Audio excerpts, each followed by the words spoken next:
కొంతమంది అయితే చిన్న విషయాలకు కూడా చాలా కృంగిపోతుంటారు.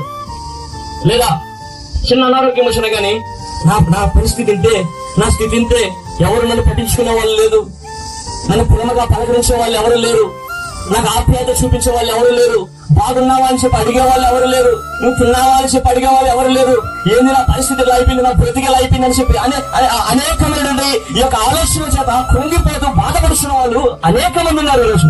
కానీ వీరన్నిటి గురించి నిరీక్షణ లేని ఇతరులను బాధపడుతారు. కానీ యేసు ప్రభువును నమ్ముకున్న మనము వీటి గురించి బాధపడకూడదు. హల్లెలూయా. మన విశ్వాసానికి కర్త, దానిని కొనసాగించేవాడు యేసుక్రీస్తు మనకున్నాడు. ఆయనే మనల్ని నడిపించేవాడు. ఈ నిరీక్షణ మనల్ని సిగ్గుపరచదు.